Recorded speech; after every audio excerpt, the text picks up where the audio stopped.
Hello, I'm Al Richmond, Executive Director of Community Campus Partnerships for Health. Welcome to the fourth session in our webinar series, At the Heart of the Matter. This webinar and others can be found at our website, ccphealth.org. Today's webinar is actually part one of a series that will focus on the role of historically Black colleges and universities in response to COVID-19. We're excited to have representatives of at least four institutions throughout the Southeast joining us today for our webinar.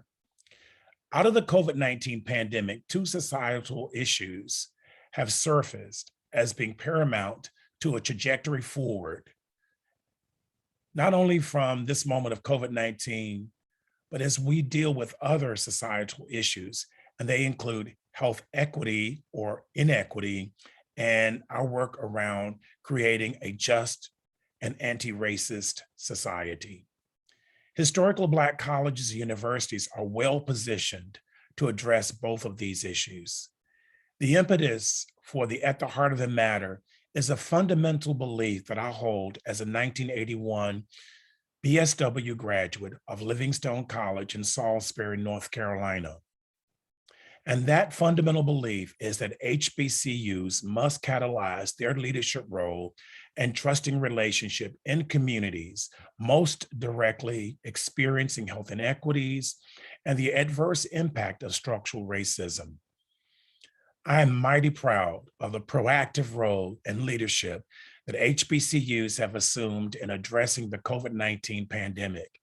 The attention to safety and adherence to public health guidance extends to attendance at campus-based activities, including athletic events. This includes the 2021 football schedule within the CIAA and MEAC. This is so important as the 2020 homecoming season for all of our institutions was canceled as a result of the pandemic. These institutions, including Livingstone, are taking every precaution to mitigate the spread of the virus. Today, we will focus on the work of HBCUs as they pivot, refine, and engage in rapid cycle innovation to create safe learning and living environments for administrators, faculty, staff, students, alumni visiting the campus, and others. So welcome today to this series on HBCUs responding to COVID-19. We're excited to have as our guest today, faculty, staff, and students from historically Black colleges and universities. Joining us today is Valerie Merriweather, Health Promotion Manager at the Student Health Center at North Carolina Central University. We also have Latasia Lasous, who is from Miami, Florida, and is a senior psychology major at Clark Atlanta University. And we're excited also that Latasia has joined us as an intern at Community Campus Partnerships for Health. Welcome, Latasia. Also joining us today is Marcus Kennedy, the Dean of Student Life at Stillman College in Tuscaloosa, Alabama, and Kamala Kennedy, Coordinator of Student Life at Alabama State University. Welcome today, all of you, and we're just glad to have you. We'll start today with Valerie Merriweather, again, who is the Health Promotion Manager at the Student Health Center at North Carolina Central University. Welcome, Valerie. Thank you so much, Executive Director Richmond, and to Ms. Black, who invited me to serve on this panel. Thank you so much for the invitation. I am thrilled to be here, and I know I have a time limit, so I will jump right in and make sure that I adhere to our time. So again, I'll get ready to share my screen.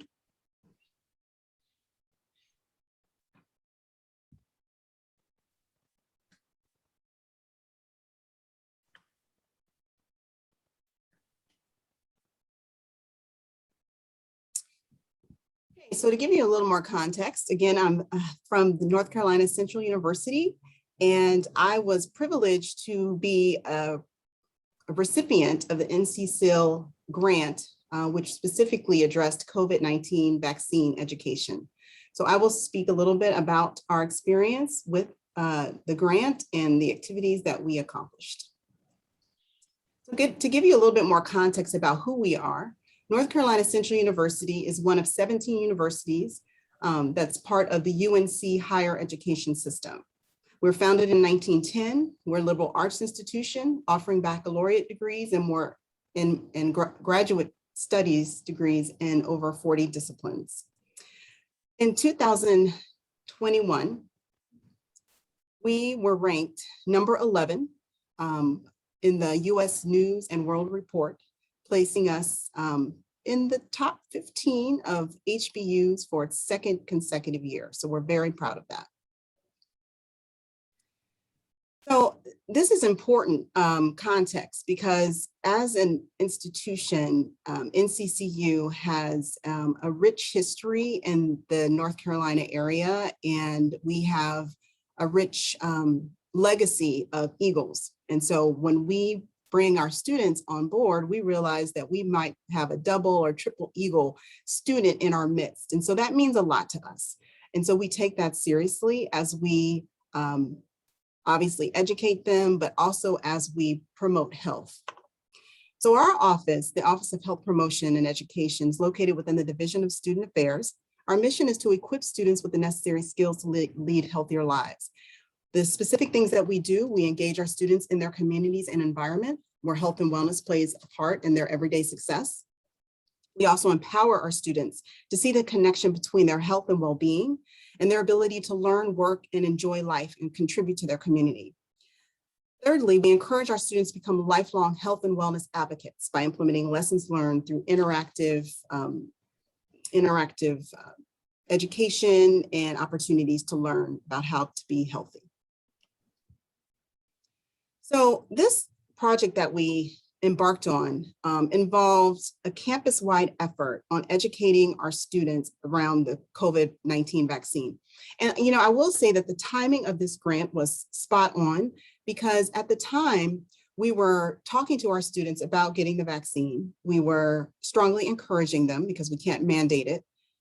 But there was a little bit of tension and I couldn't quite figure out like I knew that there was pushback. So when this grant came along, it gave us the opportunity to talk about hesitancy in a way that was natural and organic, and it just allowed us to really have a conversation with students. So we really approached this project with the understanding that we're going to get some pushback, that even though students are hearing about the importance of getting the vaccine, there is this kind of undercurrent of, I'm not going to get it, I don't trust it, I don't know how long it was it was too short of a time for it to be developed, so there's no way. So that was all brewing. So by the time this grant came along, we were able to really open up that dialogue. And so the approach that we used was to really be targeted about student organization involvement. So we reached out to the school, the student advisory board, the student engagement and leadership team, Res Life, athletics, band. Our goal was to cover those groups on campus that are influencers, what we call influencers, because every group, every person within a group is an influencer. All they have to do is post something on social media and they're following. Takes a look. So we use that to our advantage. So we said, what groups can we reach out to that we know have influencers that can then push the message and at least get, those questions to us. So we developed some health promo pop-ups. We wanted to call it something kind of cool as opposed to education orientation. I mean, like we knew some of the wording, so we kind of, tested some words out with some students. And so the health promo pop-up came up because it was interesting and we were popping up all over campus. We used those opportunities to educate students, and we usually started it off with a question. What do you know about the vaccine? Do you have any questions about it? What have you heard? And we use that as a way to then go into the education about misinformation, about the origin of the vaccine, the fact that it's been developed over time, the fact that it is safe, the fact that vaccines have been in development for decades. And we were able to really kind of lean in with our students to talk about why they were hesitant about getting the vaccine. So we really focused on accurate messaging. So we put messaging out through our NCCU channels and around campus. And we were very careful that we combined it with CDC specific guidelines, credible sources. So we talked to the students about making sure sources are credible and how do you determine if it's credible? I mean, if you hear it through the grapevine, through your girl or through your, then all of a sudden it kind of, is that really true? So we were able to really help them discern, how do you find credible information? So we use that opportunity to do that. We hosted regular interactive messages on our television monitors. We have this thing on campus called 1040 break, which is usually a time where students come and just kind of hang out. Of course, that looked a little bit different this year, but it's, the groups were smaller, but we were still able to reach certain pockets of students that we knew would then reach other students. We also worked closely with our student orientation department on campus and weaved ourselves into making sure that we were part of the tabling events at all the student orientation events. So not only were we talking to students, but we were talking to parents, we were talking to aunties, we were able to really reach multiple generations in a sense in that particular event. So that was fantastic. And then, the goal obviously was to increase the awareness and understanding of COVID, but also address the hesitancy piece, because we know that that is part of the challenge with our college students, because they believe that they are going to live forever. They don't think this is really an urgent thing.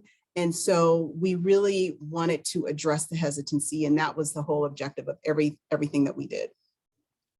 So some of the things that we did that I felt were successful, we used student health educators to increase the touch points. So we were very intentional when we had students who were excited about health and wellness in particular and had received their vaccine. We made sure that they were our spokespersons around campus. And they were the ones that we enlisted to do some of the video messaging, like I say in the next bullet, through some of the PSAs. And so we did a PSA for our athletics, using our athletes, using students from the Men's Achievement Center, as well as some female athletes. And that was shared throughout campus. And again, athletes listen to athletes. And so when they saw their fellow athlete talking about the importance of getting the vaccine, they were a lot more open. We also worked with our Department of Communications and Marketing to develop messaging around social distancing, mask wearing, and obviously the 3 Ws, and we posted that as well. So we obviously talked about the vaccine, the importance of getting it, but then all the other things that students could do that's within their power to do. Because remember, earlier I said our goal is to empower students to live healthy lives so that they can create healthy communities. And so that was all weaved into our messaging. We provide students with incentives. So every time we had a tabling event, we had something to draw them there. Their curiosity was piqued. We put up really engaging graphics, the things that they can do when they're vaccinated versus the things they have to be careful of. And so we were really careful not to scare them, but to really show them the things that they're able to do when they're safe. We also, did some creative poster displays, question of the day. One of the questions of the day was prompted by some concerns that we had from parents that were specifically concerned about fertility in the vaccine. So we used that as an opportunity to create some questions, what do you know? What have you heard? And then dispel some of the myths based on the research that we have access to. We also had leadership support.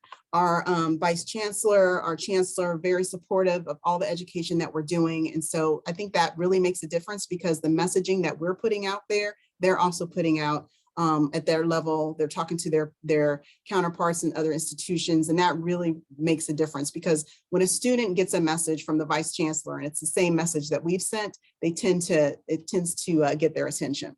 We also provided an incentive card. We called it the Eagle Passport card, and this was an incentive. Once they got their vaccine, they were able to then be entered into a drawing to receive prizes, and pretty amazing prizes actually. And that was definitely a great incentive for them as well. So these are some pictures of things that we did throughout the grant period. Up in the upper left corner, you'll see there's a presentation to the athletic team, that's the football team. We had the entire team there, the coaches. They asked amazing questions. And I will say that one of the things I've learned in this project is that students are very bright, and they will ask questions that you really haven't thought about. Like you have like the framework of what you're going to present, but then they'll come at you with things that you really hadn't thought about. And I really appreciated that about our students. And because students were asking that question, I really feel like it gave the other students more perspective and enlightened them. There were students that came up to me after the presentation and said they are going to get their vaccine. And just sharing in those specific spaces really made a difference. In the corner sections of the display here, there are 2 tabling events, and these were open events that we opened up to all the students. They came, they got some incentives, they asked some questions, they completed a survey. We wanted to get a sense from the educational, from our education encounter, if they had changed their thoughts about receiving the vaccine or not. So that's what we did. In the bottom corner right, there's a gentleman from the African American Men's Achievement Center, and he presented on, or he did a PSA on why he got the vaccine and why students should consider getting it. So some of our outcomes, we reached we provided over 8 outreach events from May to August. We created 4 educational outreach articles that reached over 8,000 students each month. We created several PSAs about the COVID-19 vaccine that reached students, faculty, staff, alumni, and community members. Because when we posted these PSAs, we made sure that they were listed as public. So we got more engagement from folks all over, all throughout the area. So here's just a couple questions from the survey. So at our student orientation survey, we asked a few questions afterward. One was, how helpful was the information provided on the COVID vaccine? Number of students said extremely helpful, moderately helpful, and then there were a few that said neither helpful or unhelpful. Fortunately, we didn't get any that said not helpful at all, so that was encouraging. We did get very positive feedback. Some of the feedback that I got that was very positive was from some of the parents who basically came and expressed their concern, and so that was great to hear from them. Another question that we asked was, based on the information you received today, how likely are you to get the COVID vaccine? We had a variety of answers. Fortunately, we had at the top here, extremely likely, and some are still thinking about it. We do have some at the unlikely and not likely. So I thought that was interesting, because that really is going to drive what our next steps are. And that is to, even though this is at the bottom bullet, remain vigilant, but we are going to remain vigilant. We're going to continue our COVID-19 vaccine education throughout the year. I don't think this is the time to let up. Sometimes when a grant ends, the work ends, but this grant really has put us in position to continue the work. So that's what we will do. We have planned throughout the year various programming with different organizations. So for example, next month, we're talking about breast cancer, because it's Breast Cancer Awareness Month. However, we will be weaving in the importance of getting vaccinated, especially for folks who have breast cancer, and makes them a vulnerable population. So we're looking at every opportunity to weave in the importance of receiving the vaccine, realizing that our work is cut out for us. We also know that we need to utilize technology to reach our non-traditional students and online students. So we're going to be more intentional about that. We're going to ramp up our student ambassador training so that they have the basics in terms of, misinformation, what to say at our tabling events, how to engage dialogue and not debate. So we're going to ramp up our education there. We're going to modify our message as needed, just to make sure we're in compliance and just in alignment with the CDC and with our NCCU Director of Environmental Safety. We're also going to be partnering with other organizations, especially around incentives. And again, we will remain vigilant. So I appreciate your attention. I'm coming up on my time. I would love to stay in contact. So if anyone has any questions or any wants to connect with me, please reach out. There's my email as well as LinkedIn. But again, I thank you for this opportunity. I'm open to taking any questions as we get to that part of the program. Thank you again. Valerie, thank you so much. That's an amazing presentation. I'd like to circle back around and have some questions for you. I also want to recognize the founder of North Carolina Central University over your shoulder. So living in the Triangle, I recognize that image as one that's central to the North Carolina Central University campus. When you come on campus, it's the first thing that you see. So thank you so very much. And we're going to circle back around with some questions for you as well. Latasia, we want to welcome you to today's webinar series. And you are a student at Clark Atlanta University, an historically Black college university in Atlanta, Georgia. And we'd love to hear your perspective about what you're experiencing on campus and the issues and concerns that that your fellow students are voicing, and even your personal perspectives. Welcome, and we'd love to hear from you. Yes, of course. Thank you so much for that introduction. I hope you all are doing well today. I am currently sharing my screen. Yes.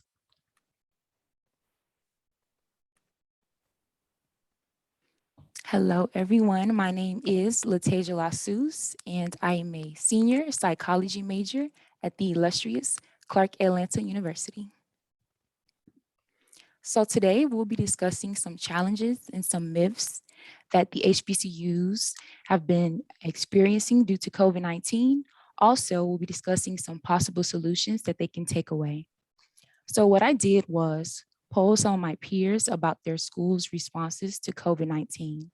And we got quite a few responses. So the schools that responded were Clark Atlanta University, Morehouse College, Spelman College, Southern University, Bethune-Cookman University, and also Florida A&M. Some of the challenges that were discussed were large classroom sizes, and of course, these are small spaces, so it gives more opportunity for cases to increase. Also, no communication on the current COVID cases on campus, so students feel excluded, and we would like to stay informed because we want to be up to date on what's going on around campus and what our status is as far as how many cases have been, brought to campus, and just, staying up to date and informed is very important because, we'll be able to just ease our anxiety about, what's going on because this is, an unfamiliar time right now. Also, no social distancing, and everyone does not wear their masks. For me personally, I know that security does not enforce social distancing, especially on campus. There hasn't been an instance where, students were in a group or cluttered and security, tells them to stay 6 feet apart. It's unheard of on the campus. So we definitely do believe that this is a challenge for us. Also, just the uncertainty of the situation, it causes anxiety and students are feeling hopeless because they don't know how, this will progress. Also, the sanitation rules should be brought to students' attention because students are unaware of the protocol, as well as not enough safety measures provided.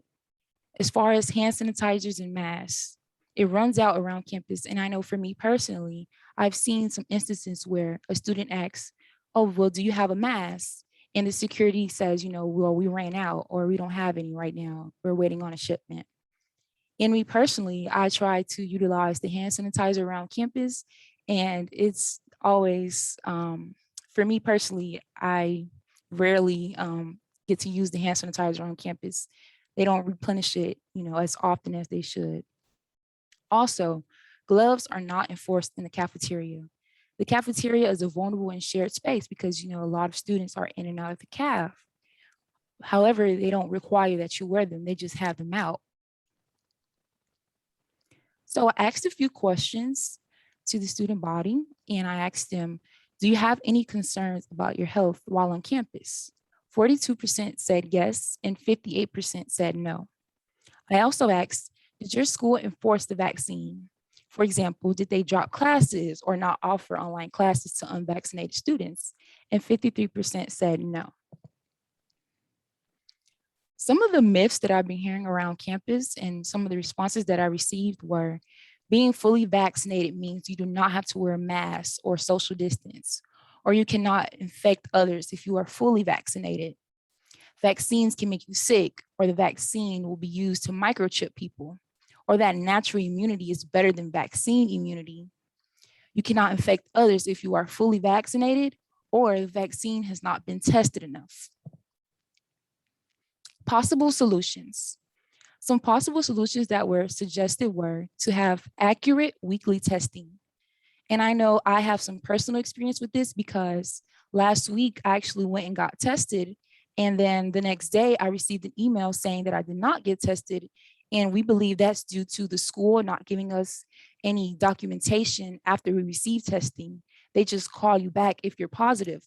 However, we don't have any proof to show them that we indeed get tested. So we would like to have accurate testing. We would like for them to have an actual database where we can have proof, that everyone's getting tested when they should be. Also, mask requirements everywhere on campus, not just on the main campus, because Clark Atlanta is so spread out. And, on the promenade, once you hit the main gate, that's the only time that the security is saying, put on your mask, put your mask up. However, when you're in front of the student center or you're in front of the library, there's no security there to, enforce these rules. Also, we would like to see an improvement on contact tracing for those who get infected, because I know personally for the people that were tested positive, there was no follow-up with them. They were just quarantined. There's no one holding them accountable to let people know that, hey, I tested positive, you should go and get tested. So we definitely believe that contact tracing is very important. Also, adhering to the guidelines that were first introduced. We would not like to see performative action. We would like to see that the things that were introduced to us before we got to campus are still going to happen as the semester, progresses. Also, in the CAF, we would like to see some healthier meals that would boost our immune system. In the cafeteria, me personally, I don't like going there too much because the food is not that healthy. It's a lot of fried food and not that many vegetables or fruit. So we definitely believe that healthier meals will help with just our immune system, our wellness. Also, some students said that the vaccine should be required because not all HBCUs made it mandatory. And then someone else said that, of course, if your school made it mandatory, they feel as though you should let people choose whether they would like to get vaccinated or not.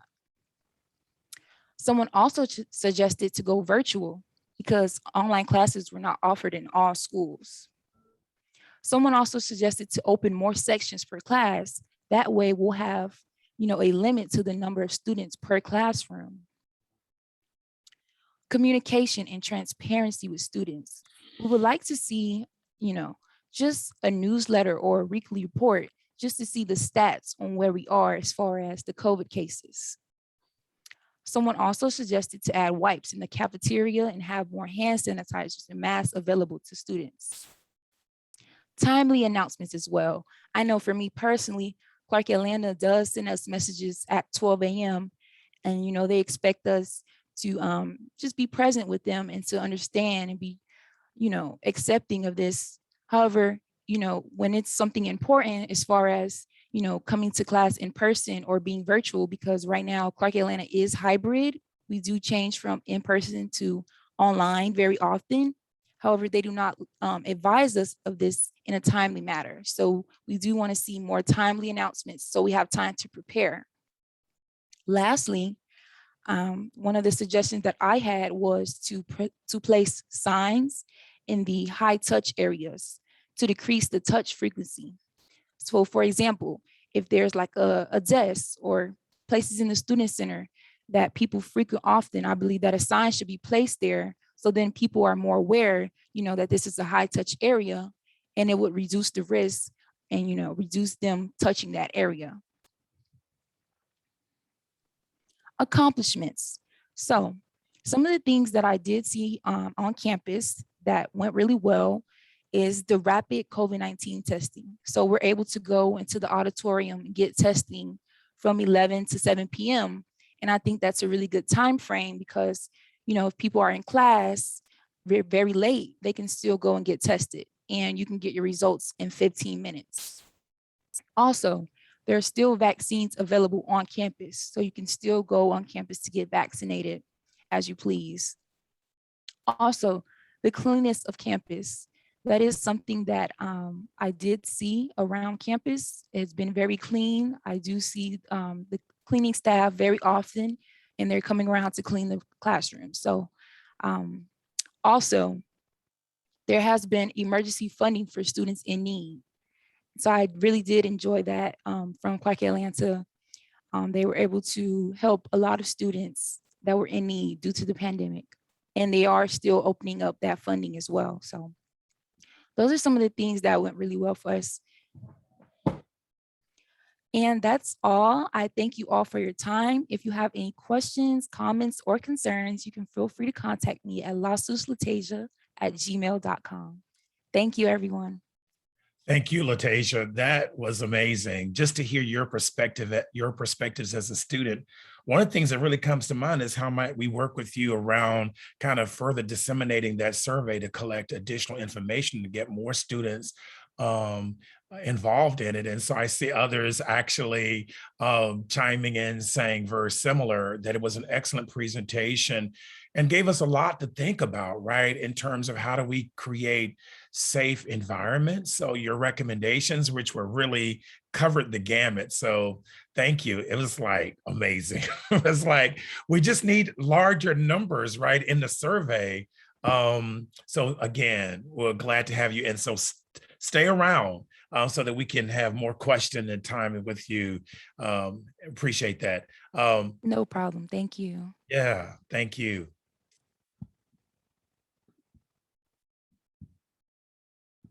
So I want to welcome Kamala Kennedy to the webinar today.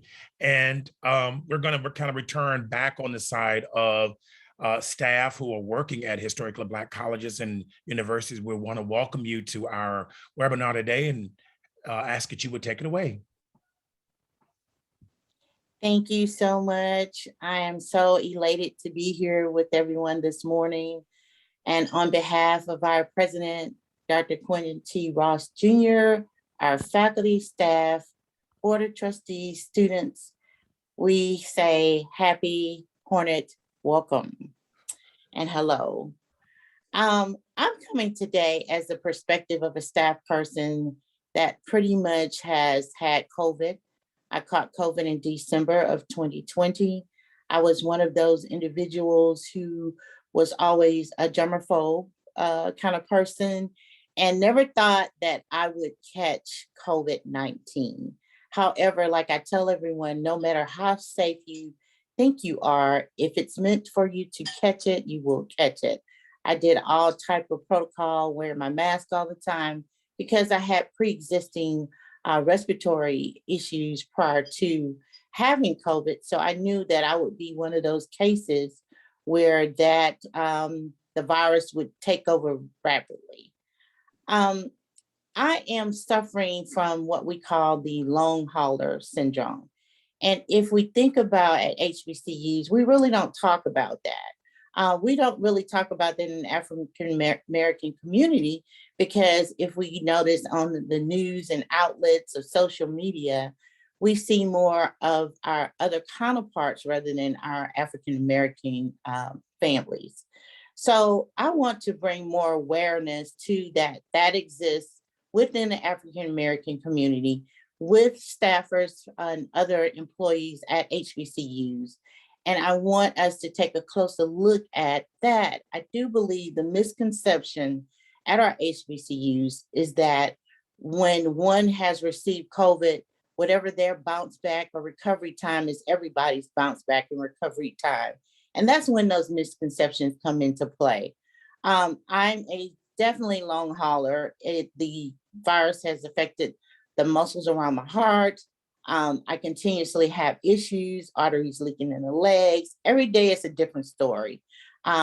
And it's just amazing to hear the doctors not realize what all COVID can do to the body. And so I'm bringing awareness of that. I do believe that I'm not able at this moment to return into in person in my office. So everything that I do is virtual because of the protection mode of that I'm still dealing with. My numbers are rising as far as blood pressure, diabetes has come into play. So all of this is a result of COVID-19. And I just want us to be aware of that. And it's really hard to I'm rolling back soon in the next month or so, but that fear of having to know that you're in a environment with our students and faculty and staff and administrators at our HBCUs, that some of the students don't believe in getting the vaccination. So then that plays in the mental part of what is my safety? What is my new coming back to in-person working is going to look like? How can I protect myself? How can I do more to explain to those you don't want to feel like this ever? It's one of those things where you don't know, you heard about it, then when you told, yes, you have COVID-19, you're trying to realize, oh, well, am I going to pull through this? So those are the things that I think is not enough empathy at our HBCUs as far as our students, faculty, staff, administrators that may have had COVID-19 and are in the long hauler kind of representation.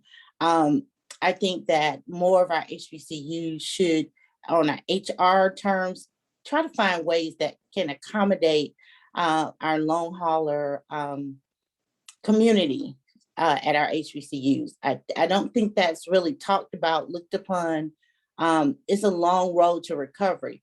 So, there needs to be more safe zones where that maybe you're within all of a vaccinated kind of situation or a more clean, precise, caring area, just like we have safe zones for everything else. I think that needs to be looked upon at our HBCUs.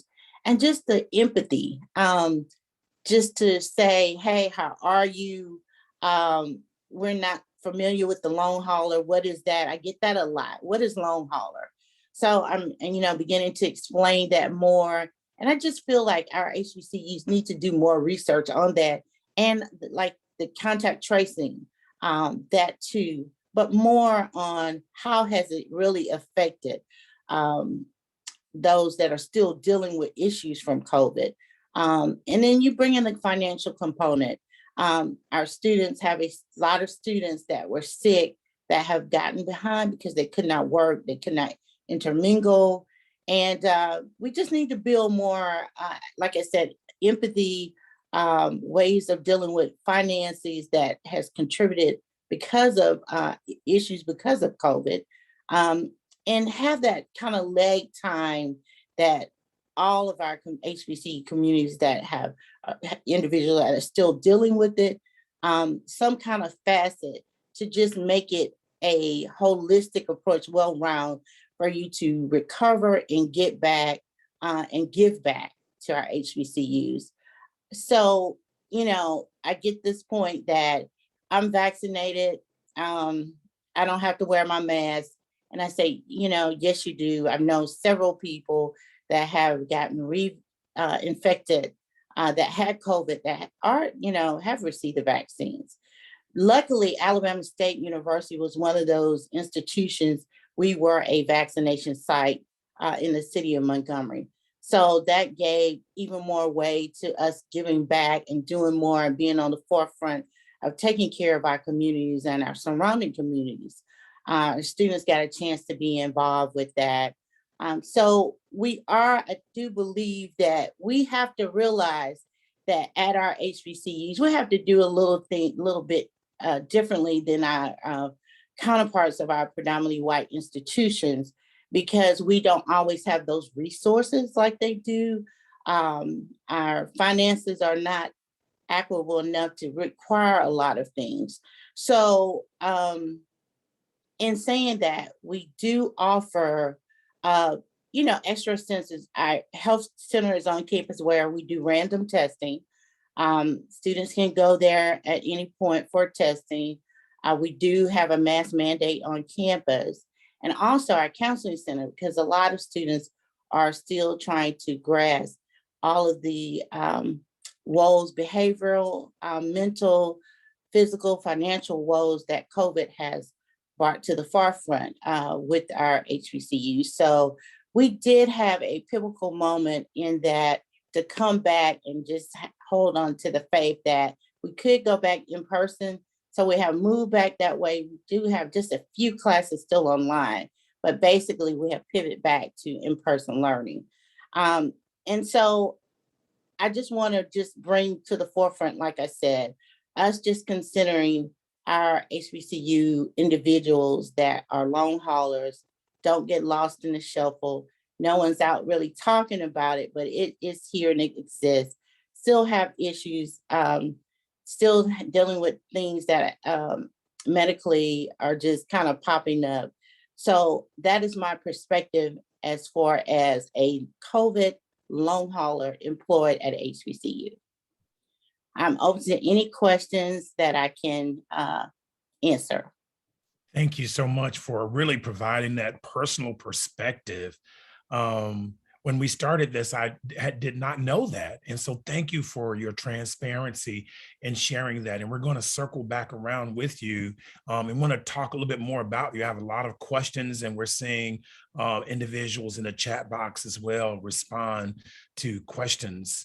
Marcus, you are the last but not least individual today as the Dean of Student Life at Stillman College in Tuscaloosa, Alabama. We'd love to hear about what's occurring on your campus, what's occurring in the environment there in Tuscaloosa. Absolutely. Good afternoon. Well, good morning, everyone. As stated, I'm Marcus Kennedy, here from Stillman College. On behalf of our president, Dr. Cynthia Warwick, the Division of Student Affairs, it's a pleasure to be here. I'm definitely grateful and thankful for the opportunity.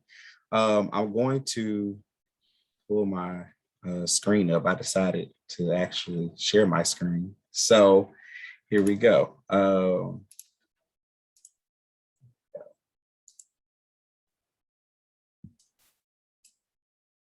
right, so I want to talk to you guys today, but first I want to start by actually talking about who we are at Stillman. So who are we? We are a liberal arts college in Tuscaloosa, Alabama, private, historically Black college and university. We stand proud of on our motto of preparing students for a different world so that our students can make the world different. At Stillman, we check normal at the gate. We try not to do normal here, define our own reality, make a set of our own standards. Since 1876, we've been defining the odds, providing programs, activities, and services for the advancement and development of our students. We advance, we prepare them intellectually, socially, academically, professionally, and physically. Our students come from near and far to make friends, make memories, make history. We believe that the educational experience is more than the degree. It is truly about the experience. We want our students to not only have a great experience here, but we want them to gain invaluable experiences in leadership, service learning, and civic engagement.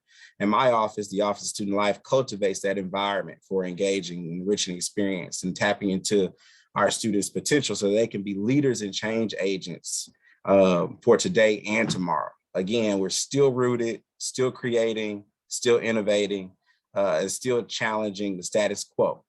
So that's Stillman College. I'm going to talk to you guys today about a few of the things that we've done here on this campus. The first is our innovative program. Could you put your presentation in preview mode and presentation mode? Is it not? Okay. Do that. No, it's not. It looks like it's just your desktop. Gotcha. Display settings. What about now? I think it's coming up. Let's just give it a minute. Let's see. Yep, that's great. Thank you. There we go. All Yeah. right. Sorry about that. Okay, so I'm gonna talk to you guys about our innovative programming. We've done some things in our with software and technology one of the things that we did was we started looking at how do we track the data? How do we keep up with the data and continue to monitor the situation? So around February of 2020, our president, Dr. Cynthia Warwick, inaugurated a COVID-19 task force that made up of public health professionals as well as some key administrators. And so that eventually evolved to a public health task force. And so I'm a senior member of that public health task force, and we meet weekly to strategize and create activities and programming to respond and to be proactive as we address COVID-19. So again, with the data piece, we started using a platform called Smartsheets. Some of you may have heard of it before, but it's a safe space that allows us to maintain and secure our testing records and information. With that process, from onboarding that data and our testing methods, we use QR codes to prevent, actually touching and all of that. So we have that at each testing event. We also utilize the Link app. It's a networking tool, but we use it and created a resource page for our students, especially students who've tested positive and had to go into quarantine. So that page included like graphics about good hygiene, symptoms to watch. It also created video instructions on how to administer the Everlywell PCR test, what to expect while on quarantine, and many more things. And so we included the link so that students on quarantine on the campus would be able to check and also check with meal options. So what was being offered today? While they're in quarantine, of course, their meals were delivered to them. So we created that platform as a one-stop shop for them to go in their space. We also employed town halls quarterly or as needed. We would have town halls with both the faculty and staff, as well as our student body and just the Stillman community. A lot of parents and guardians wanted to be in the know of what Stillman's response was to the pandemic as it was ever changing. The other was our Tiger Chat program, programming. Of course, with as stated previously by some of my colleagues on the chat, on the Zoom, there was a lot of misinformation and miseducation around COVID-19, and especially with the vaccinations. And so we instituted a Tiger Chat program with some senior members from the Public Health Task Force, people who had knowledge and education in public health and in vaccinations and things of that nature. And so it gave a safe space to our students for them to be able to ask questions and be able to kind of dispel some of the rumors and misinformation that's out there. And so we did this with targeted groups. First, we started with our athletes doing by each sport, and then we moved forward to some of our extracurricular groups, our choir, band, cheer, dance, etc. And then we moved to our general student body. So we found that to be very helpful for us, because as we introduced that, we also saw our vaccinations rate amongst our student body trend upward. The other is our incentivized programming and activities. So, of course, in this stage of getting students vaccinated and trying to get our campus to a larger vaccination rate, we created incentives. Some of them being with some of our residential communities, challenges and programs where we're challenging each resident community to obtain the highest vaccination rate amongst their residential hall. We've also done some things where we have special programming for students who may be vaccinated or who actually can present a negative test. That way we kind of walk both sides of this as we are trying to educate students and encourage them to get vaccinated. We understand that there's still hesitancy in our population. And so in the midst of trying to get them to that point, we require them to engage in weekly testing.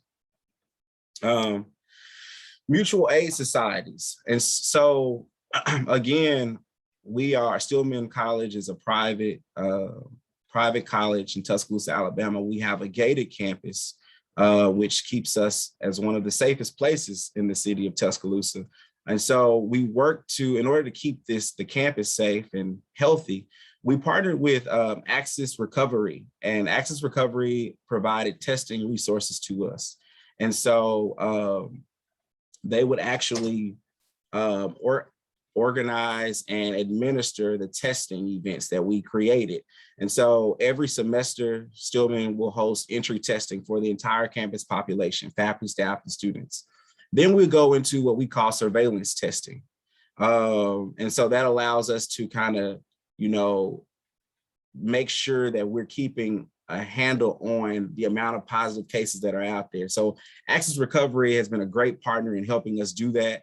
And so they bring the testing team on campus, and we create a testing facility, and we create about maybe a 6 hours a day opportunity for people to get tested.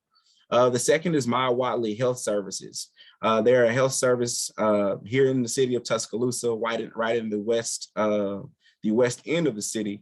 And so we partnered with them to administer at the beginning of the pandemic our testing. But then as we've transitioned to offering vaccinations, they've been partnered with us to provide vaccinations on campus. So once a week, currently, we're offering vaccinations on campus to faculty, staff, and students. Also, we partnered with the Alabama Department of Health. They've administered about 6 vaccination clinics on our campus that started last spring and went through the summer and also into this fall semester. Safety precautions. So one of the things that we employed with the safety precautions is our policies. We had to look at our policies and see how can we, migrate the campus into understanding how serious this pandemic was, how serious COVID-19 was, and exactly what we had to do. Of course, with college students, they see their peers, they see, other institutions and what they're doing. And so there's often that comparison, but we have an obligation to keep our campus safe. And so, of course, we started with a requirement, of course, of everyone to wear a mask, indoor, outdoor, social distancing. We also converted our residential communities to single rooms. So we looked at that during the summer and we transitioned every room on campus to single occupancy. So we eliminated the double room request. Also, we instituted students who tested positive to return home. We understand that with the symptoms, when someone is positive, and especially for someone who is unvaccinated, their symptoms could go from simple to worse immediately at any point.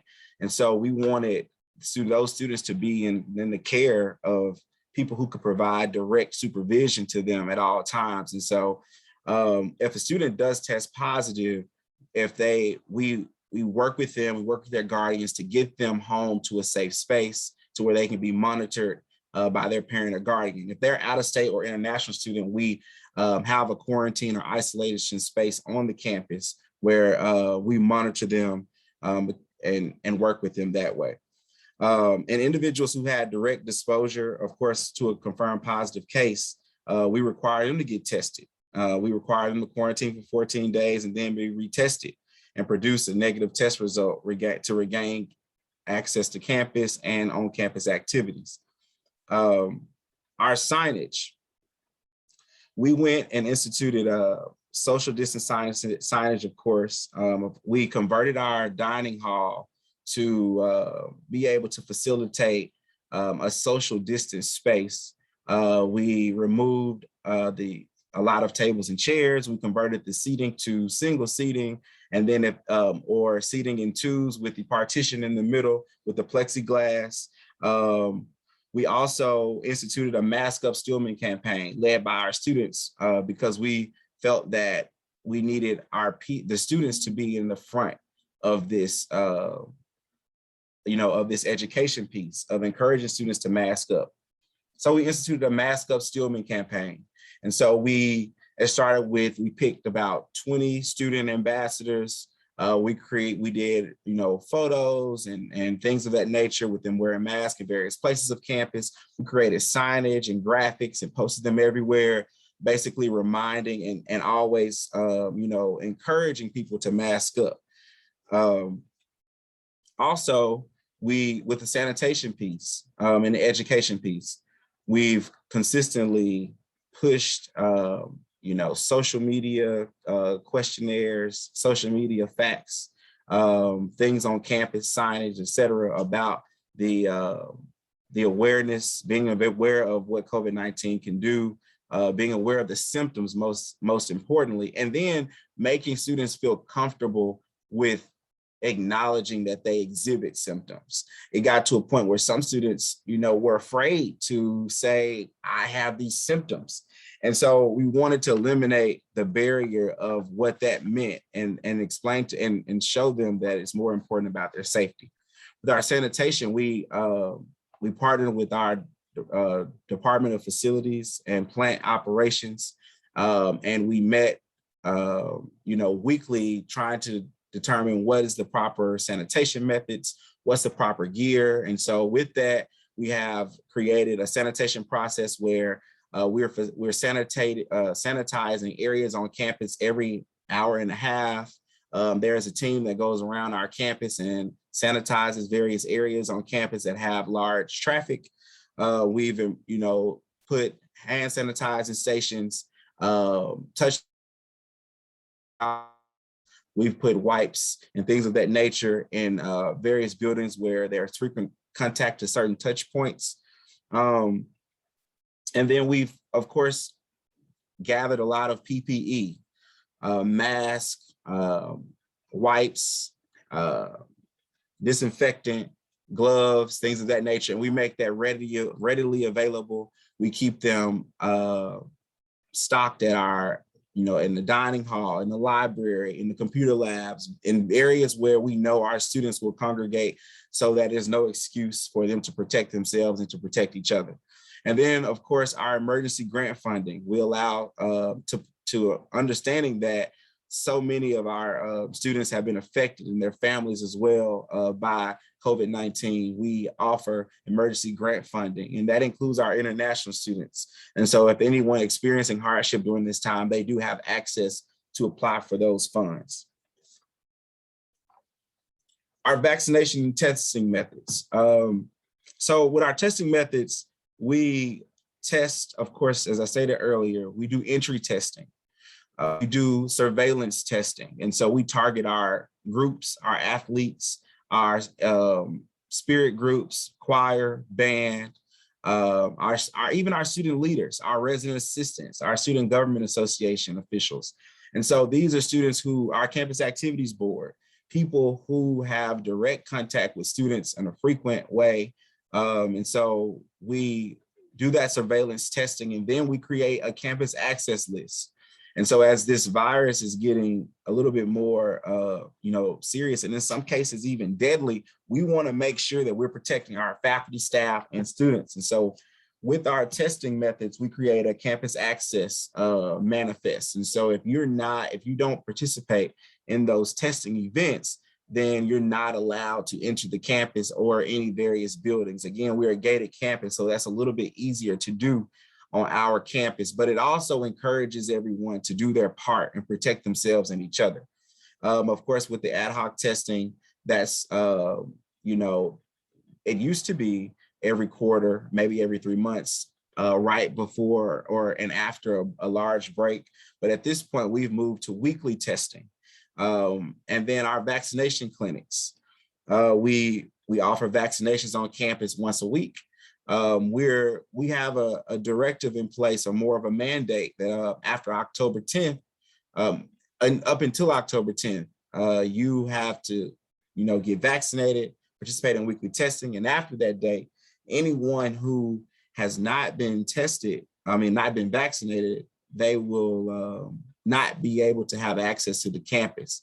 So this will kind of help us draw up our vaccination rate on campus, and keep our campus safe. Some other findings that we found was that, in the fall of 2020, we made the decision to maybe perhaps not participate in athletics, but now currently our athletic teams are still engaged in regular practice. They remain competitive, and in the condition they would resume competition. And after utilizing our ad hoc testing, of course, working with athletics and student affairs and the administration, we determined testing protocols for those groups. So that helped us, tackle that piece of keeping everyone safe. Even when it came to traveling, we had to alter our travel protocols. So when we were at the height of the pandemic, when it was unsafe to be in close proximity and things of that nature, so we had to change our entire travel structure. How many we travel, how many to a room, and then making sure in this case, our athletes were tested before they left campus and after they returned, to keep everyone safe, because these are high contact groups. With our vaccination clinics, one of the things that we've been doing to try to drive up the vaccination rates on campus is we've offered cash incentives. So every student who submits a vaccination card, whether it's the first part of the vaccine or the second or the whole, they will receive a $50 gift card per vaccination, per shot. And so that monetary incentive definitely got the students' attention. And we've seen a lot of movement with that. Again, in our residential communities, we have we've supplied the residential community with the highest vaccination rate, with Rokus, with drawing for cash prizes. We've even raffled off, the students love the Air Jordan 1s. And so we've even, entered the vaccination group into a drawing to raffle off male and female pairs of Jordan 1s. And then lastly, to drive it up, we're preparing for an incentivized concert for the students who participated in the vaccination rate. So we're doing a lot of things. And here at Stillman, again, as this virus changes, we're continuing to pivot and come together every week to come up with solutions and to keep our campus safe. So I appreciate you for having me here today. If you have any questions, please do not hesitate to contact me at mkennedy@stillman.edu. Thank you. Marcus, thank you so much. And thank you to all of our speakers today. This has been phenomenal. As I listen to you, it just makes me so proud of being an HBCU graduate, to see how each of your institutions in their own way have been so proactive. And one of the things I've been writing about is that your work is really that of saving a generation.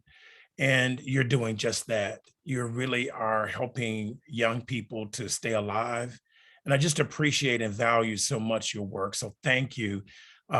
Hearing the diversity of thought, the diversity and the intentionality that's been given to these issues is so important. And I want to open up for a time of kind of Q&A and even exchange, talking about some of the issues that you raised. I'd like to actually start with LaTasia. LaTasia, one of the things that really kind of stood out to me when you were talking was the role of campus security. And I just kind of wondered about, having the compliance role relegated to security. How have students responded to that? Because that's kind of interesting to have security over the compliance. And it looks like you've moved from one space, now you've masked up there, but that's fine. And so we honor that. So I just want to get your thoughts about that.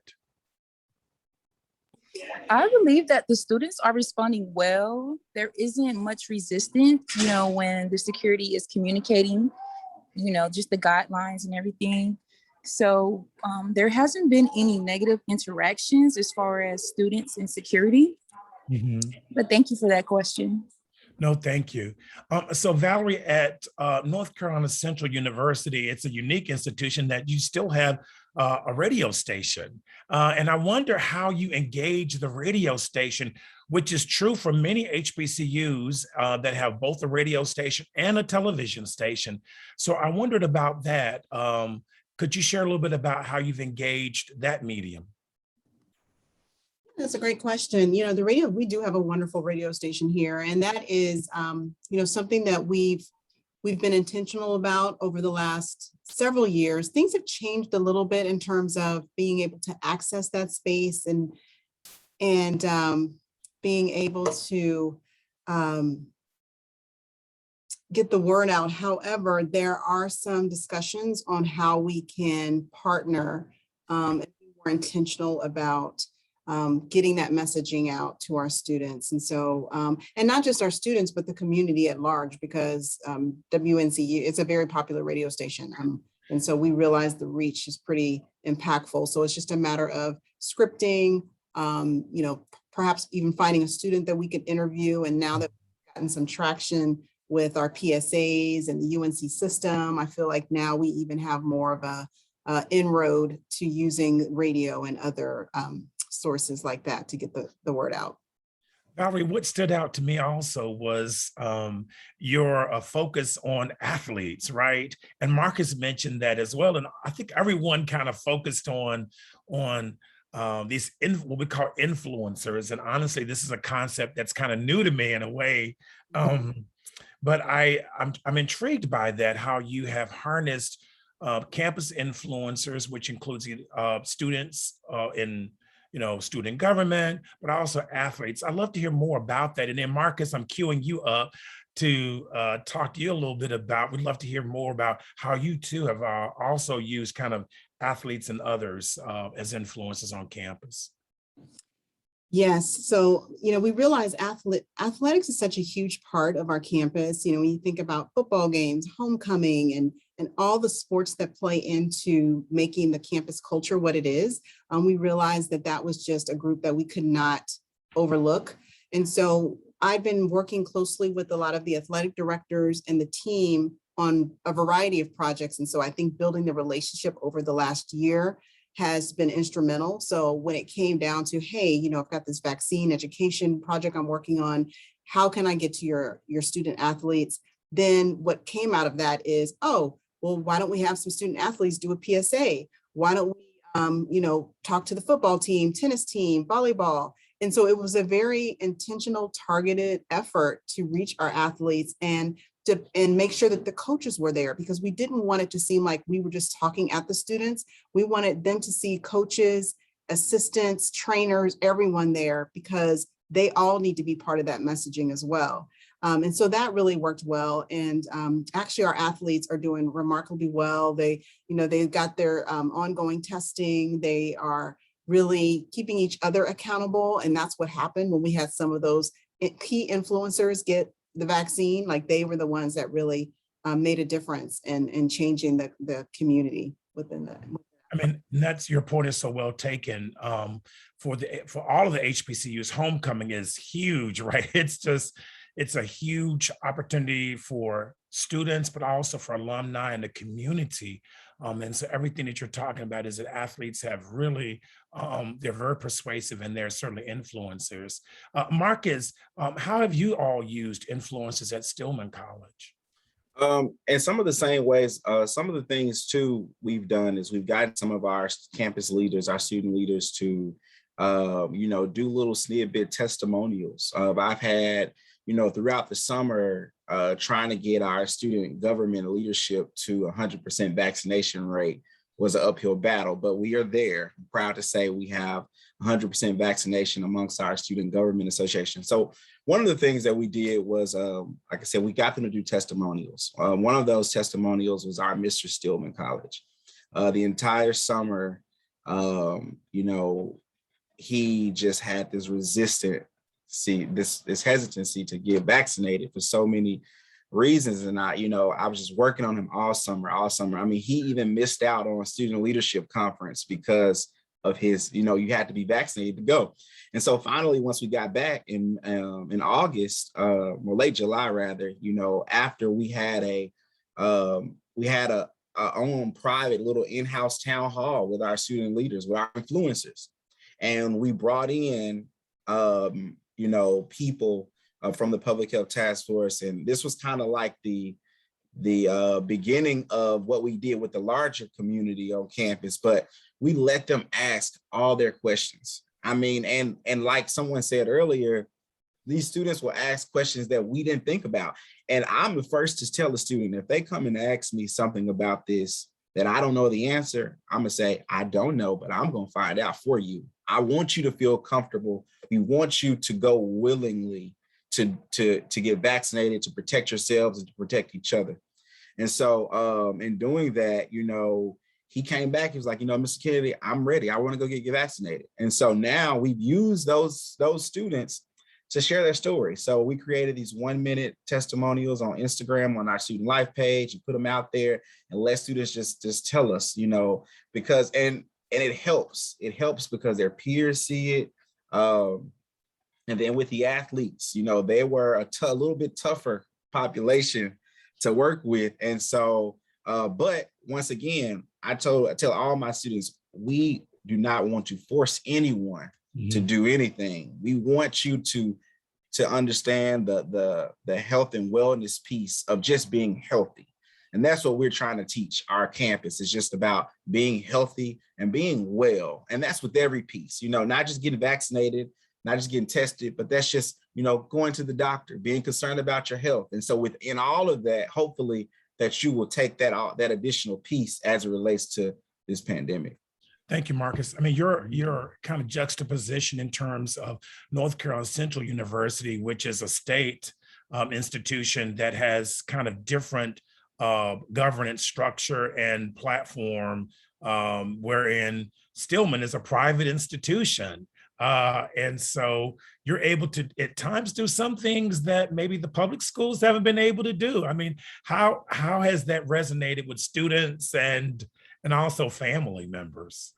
Well, it's tough. I mean, we're stuck in this, and a lot of it is politicized, and we get kind of caught up in those crosshairs with the state. But our president, Dr. Warwick, told us straight up, I have a duty to protect this campus. So I'm not concerned about any government official, any policy, any state mandate. We have a duty to protect our campus and the people that come here to work and learn every day. And so with our parents, of course, and our guardians, there still are barriers. And so we try to work, from the back end with the parents and speaking to them and then hearing their concerns, because their concerns transfer to their students or their students' concerns. I've had students tell me, well, I want to get vaccinated, but mama told me I can't. And so, I said, well, why? So let's talk to mom, let's hear those things. And a lot of it is misinformation. And so I tell students when they come to me with why they don't want to get vaccinated, if you got any of your information from Facebook, Twitter, or Instagram, don't talk to me. Come back and talk to me when we can talk about some true data and some research. So, it's a everyday fight, but we are seeing our vaccination rates increase. We have seen a decrease in our positivity rates amongst our student body. And as students understand what comes with being virtual, they like it in some format, but in most ways, they don't want it. They want that in-person connection. We just went virtual for 2 weeks to test the entire campus. Yesterday was our first day back, and students were miserable during those 2 weeks. And so, I keep telling them, if we want to stay in person, you got to do your part. Homecoming for us is in February, not in the fall, because we're a basketball institution. So everyone, I'm like, if you want to have homecoming, which we've not had in, 2 years now, you have to do your part. So yeah, it's an everyday fight. Thank you so much. Kamala, I want to acknowledge you as being a long-term survivor of COVID-19 and just sharing your story You talked a lot about empathy and the importance of empathy and all of that. I'd love to hear more about, again, what you think the role of HBCUs are in terms of really helping to really increase understanding of the long-term effects of COVID-19. What additional thoughts might you have and suggestions that you could offer? Well, one thing is we have to come to terms that it exists. You know, it exists in our community, it exists with individuals that are part of our HBCUs. So we got to actually come to terms and admit that. And then from there, learn and talk and seek out. Some individuals probably have not shared that they're still experiencing health issues. And I agree that if we were more astute in being proactive of our bodies, what we put in them, as far as in our cafeterias, other supplemental things, encouraging health and the importance of vitamins. Those kind of things would have probably aided in a lot of us not even experiencing some of the things that we have experienced. Those that have had COVID and in the preventable part of COVID, we need to talk about the ways that we can prevent things on the terms of a vitamin regimen or just more water or just what are the things that I can do to my body to that, you know, I don't want it. I can prevent it along with the vaccination. But I do feel that at a lot of our HBCUs, it's kind of washed because they don't know about it. They, you know, we hear stories. I have colleagues that say, "Oh, I was watching Lester Holt yesterday, and he was discussing long haul." Of course, Chris Cuomo, on his CNN show, he was talking about the after facts of his long hauler COVID symptoms. And so, but it hasn't been the Black and brown people talking about this. And so I think that we kind of gotten to a point that we didn't know it even existed. And in saying that, that's why I said HR, a lot of those that work at HBCUs have to be cognizant of our, being, how can we prevent our employees from being safe, a safe zone, time allowed it, that extends maybe to telework, that was canceled, or kind of base by base kind of decision. But the empathy is, I feel that it could be there more. Not a lot of people have said, "Hey, how are you today?" or understand, or tell me just how you feel. What are you experiencing? There are high and low days. I've still been continuously working, but in the beginning, initially, it was just hard to press through those days because they were definitely low, no highs. So it was just, a challenge to keep your head up on top of it, because, at our HBCUs, they give us about 10 jobs in one. So in saying that, you have to be healthy, ready. I used to say all the time, I have no air or no room to be sick.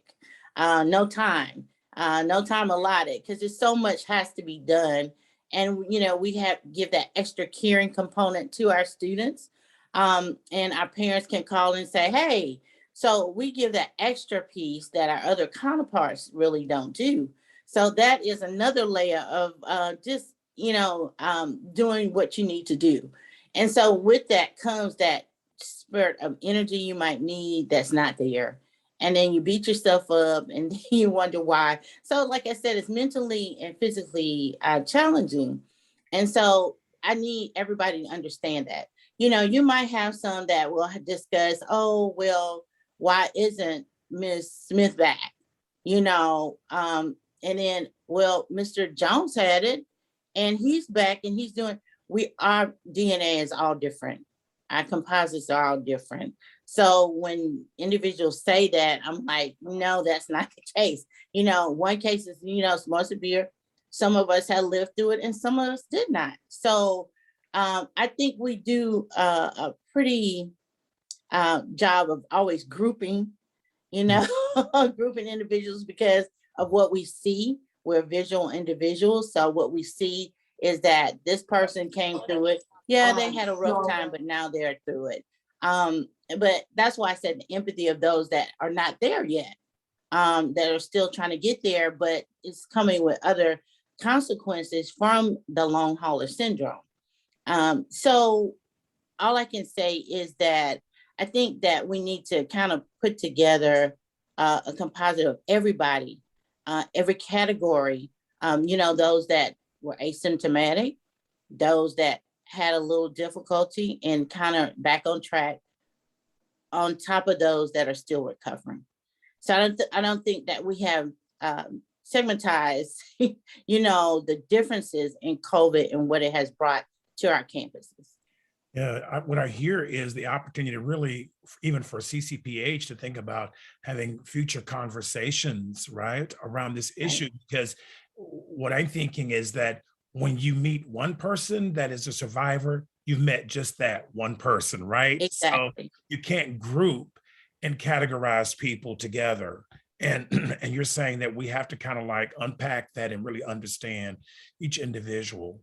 The other thing I want to recognize for all of you is this whole focus and attention to providing support. And you mentioned that as well, as regarding the financial impact that COVID-19 has had on communities, individuals, the students, their families, even things, you know, Marcus, you talked some about students having to go back home or returning home, and that has financial implications, you know, as well, and how HBCUs have had to step up and provide support. Maybe that's an airline ticket or a bus ticket or a train ticket, but, you know, because these are kind of unplanned, unscheduled financial responsibilities. And I think the other piece that you mentioned is that the HBCU faculty and staff are just, they have multiple tasks and responsibilities, including teaching and mentoring and mothering and fathering, all of that. I want to thank each of you for joining us today for this webinar series. This is the first. We'll have another session coming up soon to focus on the role of historically Black colleges and universities in responding to COVID-19. This is, again, a part of a webinar series sponsored by Community Campus Partnerships for Health. This webinar series is made possible through the generosity and through the Eugene Washington Engagement Award Series with the Patient-Centered Outcomes Research Institute. We encourage you to find out more about PCORI, PCORI.org, by visiting their website, find out more about how you, as a staff, faculty member of a historically Black college and university, and as a participant in this webinar series, can tap into this amazing resource to help you to advance patient-centered outcomes research, but to also connect your institution to the work of PCORI. Again, visit their website at PCORI.org. Find out more about PCORI, how you can tap into that engagement award mechanism and support the work that's occurring in your college campus. We encourage you to find out, again, more about Community Campus Partnerships for Health by also visiting our website at ccphealth.org. Shortly in the chat box, you will see information around an evaluation or survey that we would like for you to take part in. Provide us with some critical feedback around this webinar series and others, suggestions about future topics and issues that we should cover. I would like to recognize and thank all of our staff, Adina Black and Paige Castro-Reyes, and others who've supported us through our webinar series. Again, visit ccphealth.org to find out more about Community Campus Partnerships for Health and also participate in our survey. Again, thank you for joining us today and have a wonderful day.